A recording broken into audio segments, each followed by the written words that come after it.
What's the latest injury news? Any new knocks? No, I don't hope so. Hudson-odoi is still out, and we are a bit in doubt with Romelu and Hakim Ziyech. So we need to see. They were not in training yesterday due to little problems, but we hope to have them in training. But we need a test and confirmation from training at 3 o'clock if they are available tomorrow. And what's the nature of Hudson-odoi's injury? It was Achilles, and then it became a back injury, is that right? Yeah. How would you rate his chances? Doesn't look so good at the moment, so it's, I think, not a matter of days at the moment. It's more a matter of weeks. Is that a setback then? It is. I mean, he started in the World Cup final. We were just talking about it. He started in the World Cup final. He had an assist in the World Cup final. And he was crucial on the left side, sometimes as a wing back, most of the time as a winger. And it was one of the seasons where he had the most play time, I would say, and was growing into it. And suddenly he stopped his season. Not his fault, of course, but of course it's an upset.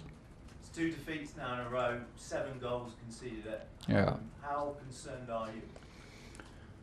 Well, we are aware of it and we don't like it, and we are, I don't know if we are concerned, but it's very untypical for us, and we had a look into it. We talked to the team about it. We constantly try to figure out how we can improve, and then we need to stop this kind of direction and stop the development as soon as possible. And the best possibility is, of course, tomorrow. It's very not like us to defend like this and concede so many goals, and that's why we didn't see it coming, because it was not the case before national break, and these 2 matches within whatever 5 days, 4 days, very untypical, and that's why not so easy to deal with, because it doesn't fit into a pattern. What do you put it down to? How do you explain it? Is the schedule playing a part?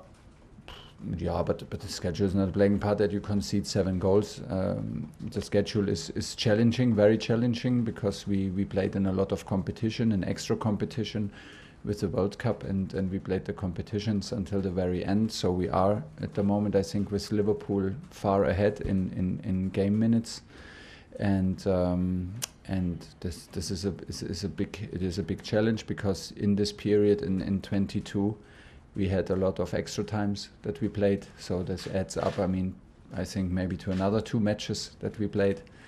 If you just add up the extra time in these matches, so yeah, it is when you face teams like Brentford and like Southampton, and very soon also Crystal Palace, Arsenal, who are not in international duty or not involved in so many games, is a big challenge.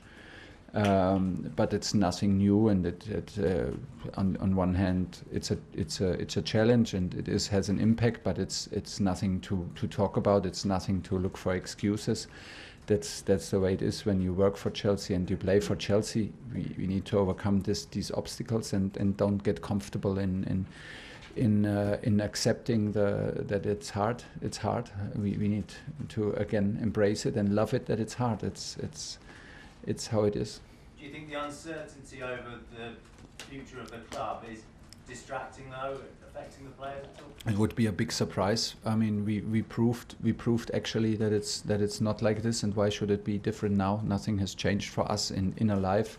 Nothing has changed for us here in Cobham, the training ground, and the preparation of the games. So there is no reason why it suddenly should have an effect. And I don't look for any excuse or for any reason in these circumstances. The deadline for bidders has been extended. Is that disappointing that it will drag on? Oh, I didn't know this. Is it? Yeah. No, it is what it is. You know, it is this.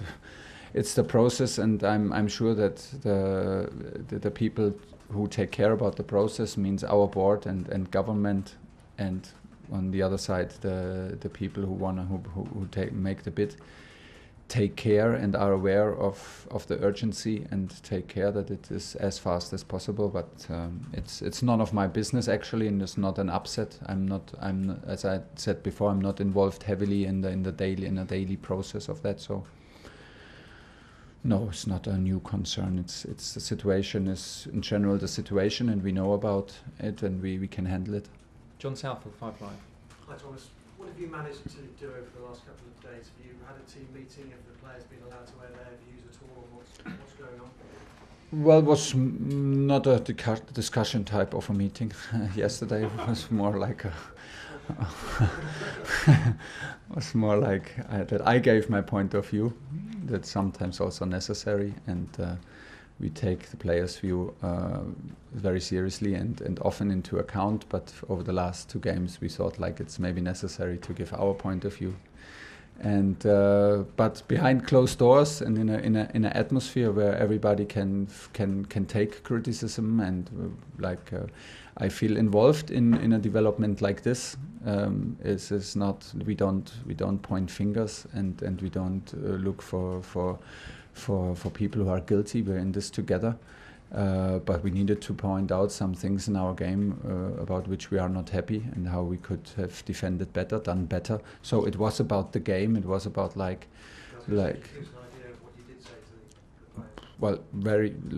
about offensive principles in our game, what we wanted to do and what we lacked doing. Unfortunately and a bit surprisingly, we lacked structure in the last game, so it was not very like normally our big strength is that you can clearly see what we try to do and what we try to play. That was not the case, and it was a big problem because when we didn't, then we lacked the rhythm and we lacked the repetition of our attacks, and we lacked the discipline in attacking and the positional discipline in attacking, and that was a big disadvantage in counter-pressing because we were not in the places where we're supposed to be. So this gives you a big disadvantage in counter-pressing, and in defending we lacked intensity. So and we lacked investment. So we that was the more or less like what we saw, and we figured it out in details, because it's not about general criticism, it's about details, about situations, and it is about trusting in the players. I love the players and I love the group and I love to be involved, and we can do better together. You think it's just a blip, you think? Sorry? You think it's just a blip? I hope so, and we have of course also a lot of reasons to think so. It's very untypical, and there are a lot of reasons what can lead to a thing like this. It's in a bad timing, a very bad timing, and it came, like I said, more or less out of nothing, literally out of nothing, because nobody was here, and then suddenly we start losing matches and conceding goals. But it's challenging, and it's on us to find solutions and not to complain too much, and not to worry too much, so to refocus and retrust in our strengths and keep belief. These are the moments where you stick together and digest it. It took a while because it was now 2 games, not only 1 loss. And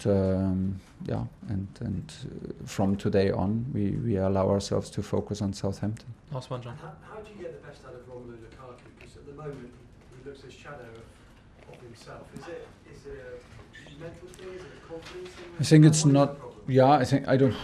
Well, I think it's not only for Romelu, who's lacking at the very moment a bit of shape. It's like after national break, I have the feeling we all lack a bit sharpness, shape, and it's a lack of form individually, and then it affects the group, of course.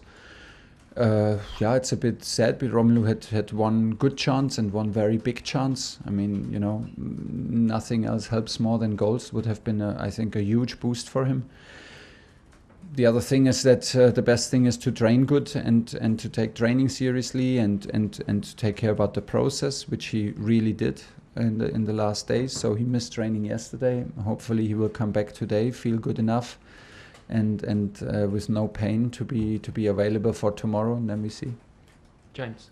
Thomas, how confident do you remain about Chelsea finishing in the top 4 this season? Absolutely confident, but not as a given. I never thought about this as a given, because this is the most demanding league in the world, and we know where we come from, and we know how we struggled through the season and what can make us struggle, and I still feel us in the team, and there's nothing bad that can play on a very, very high level if we reach our top level, and if we do this in a very consecutive and very, very repetitive and very often, which is very good, and which is our job, and which is what we push for. But if we don't reach it, we can also lose to any teams of any quality, and unfortunately we proved it in 5 days. So this is us, and this is nothing bad. It's just a reminder that this is us, and we should absolutely not feel ashamed to fight for and not feel bad to fight for place number 3. There is no disappointment in the moment we are on place number 3, and it is a tough competition until the very last day. So do I feel confident? Yes, because I have trust in my players and in the club, and of course in myself and my work and my stuff. But do we feel that this is a given? And no, absolutely not. But it never felt like this. Due to the way that Southampton play, the way they're in your faces, the way they press, they're almost the perfect opponent tomorrow, because you simply have to turn up and compete from the first minute. Yeah, If you turn it around like this, they will not make us fall asleep. That is clear. Either they play a 4-4-2 with a heavy, high pressing line of 6 players, which they did in the first match this season, and which they normally like to play in their usual shape.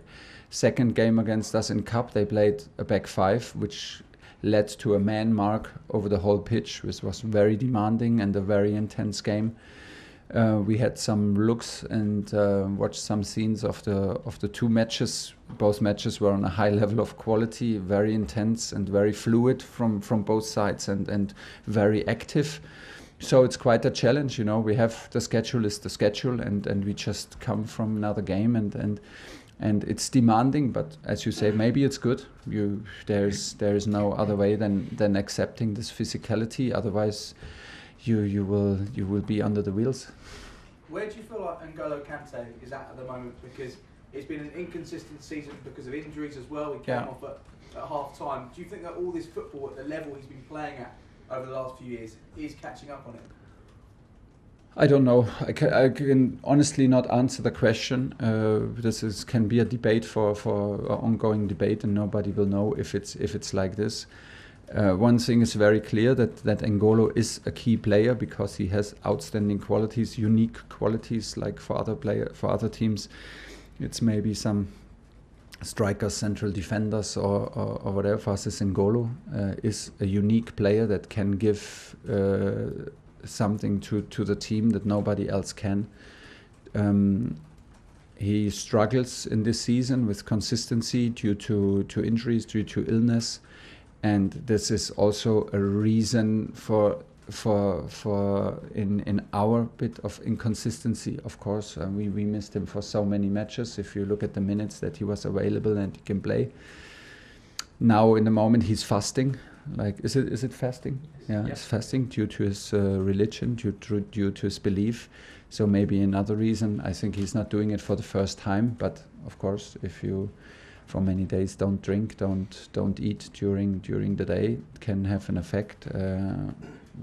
Of course, he's not doing it for the first time, and he's used to it. But maybe it's also a part of the explanation why we had the feeling that he is not on his highest level. If you compare how much of an influence he was in the last campaign against Real Madrid. This is and this is also nothing to be ashamed of or to feel sorry for. This is a key player with unique qualities, and of course we try to push him and we try to help him because we know what we have when he's on the pitch. Vaishali. Hi Thomas. Hi. Just going back to the defence and the number of goals that the team let in the last couple of games. Yeah.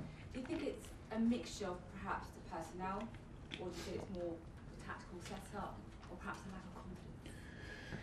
A lack of confidence would be very surprising because there was no need for lack of confidence. It was a very untypical first match to lose because we were 1-0 up and did not allow too much until then, and suddenly the goals are very, very different that we concede. This also in the goals is not a pattern.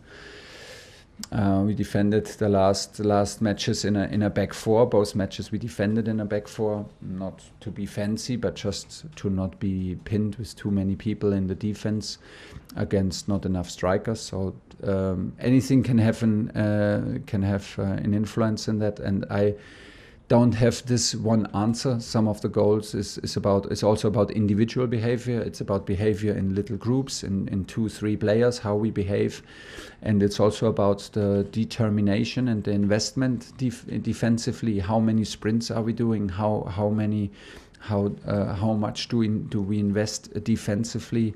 Do we have the determination in challenges to really take care about that? I don't need help to win this challenge, or do I think, okay, I will be protected by the structure and nothing will happen. It's good if nothing happens if you lose a challenge, but sometimes, if you're not protected, it gives you like the feeling, okay, if I don't win it here, then it will be a goal, and maybe we're lacking a bit like this mentality in the last matches, that it's really every little challenge matters, and that we have a higher determination and a higher investment in terms of high intensity runs against the ball. This is where we can improve. And Edouard Mendy has come into the spotlight after the Real Madrid game, obviously for the third goal. Yeah. Do you feel that perhaps he's feeling the after effects of the amount of travelling he did during the international break? And are you thinking of perhaps taking him out of the team for tomorrow's match? Yeah, he needs to. It's life as a goalkeeper on a high level, and the goalkeeper is a very special position in football in general. And once you play on this high level, you're anyway in the spotlight. And when you're so successful like Edu in the last couple of months, and you win so many trophies and have so much successful games like he has, you are even more in the spotlight. He was never fully free of mistakes, also not in the last season. We helped him maybe better. We were maybe sometimes a bit more lucky. So of course he can solve this situation much better, and he knows it. It's a bad timing in any match. It's a bad timing to do a mistake like this in a quarterfinal, in an occasion like this against Real Madrid. It's one of the worst moments where you can do it, because it's so obvious. I hope it does not affect too much his self-confidence, because this is what goalkeeping is also about: to accept mistakes and to live with mistakes. And go back and help your team with performance, refocus, stay calm, stay confident. This is normally what goalkeepers are made of, what Edu is made of, and now he can prove that he's a true champion. Okay, we've got time for one more. That's it, I'm afraid, Nick, and then we'll do the newspapers. I know you say you never say anything in here you wouldn't say, well, you haven't said to your players already. Yeah. Given that you were very candid the other night, you're very open about the situation. I assume the meetings that followed were as well. But can those kinds of meetings be turning points in the season almost, if an opportunity for everybody to be that honest when there's maybe a little bit of pressure because of results? Can you actually, obviously you don't want to lose games at all, do you? But yeah. sometimes you learn from them and actually become better because of there are different types of reaction to it. Sometimes you're disappointed. Sometimes we had a defeat against Liverpool, to take a very obvious example. But I was disappointed by the result. But the disappointment about the performance was we were absolutely happy and delighted how we played and what a match it was. And so the feeling the next day is very, very different than after Brentford, and very different than like after Real Madrid, because I felt like we gave a huge opportunity away. It's not normal to play quarterfinals in Champions League, and it was a huge night and a huge opponent, and we were not at our best level, and that's why we were not only disappointed but also angry. And it's for me, it's the best to express it like it is, and don't hide, and it's anyway the best to sleep over it. So I had to face you after the match, and I was not so good in hiding my emotions, because I felt we were so, like I said, we were so under our own level that it was the one of the worst moments to do so, and that was disappointing because I know how much better we can play. I felt like how untypical these kind of mistakes and performances was for us, and that led to my reaction. But it's, I don't. What was the question about if it's a turning point? I don't know if it's a turning point. If it's. You need to take care about the process, and the process right now was yesterday to be again honest with the team and to explain your reactions and why it's like this. I think this is necessary that the players understand it, and then they can handle it. If the manager is sometimes angry, I think I had some reasons, and I presented my reasons, and from there on we go. Nobody will lack support from now on, and nobody will lack my love and my appreciation for how they are as a group and for how they are as players. I love to be involved, but sometimes you have to handle this. This is in any team of the world like this, and this is in amateur football and in youth football, and it's in our group the same. Can I just ask what Romelu's problem was, what the injury is? He has Achilles pain as well, and it's just painful. It's not a major injury, but it's just painful. Achilles, Okay. Thank you. Turn the cameras off, please, now. And this is the daily newspaper section.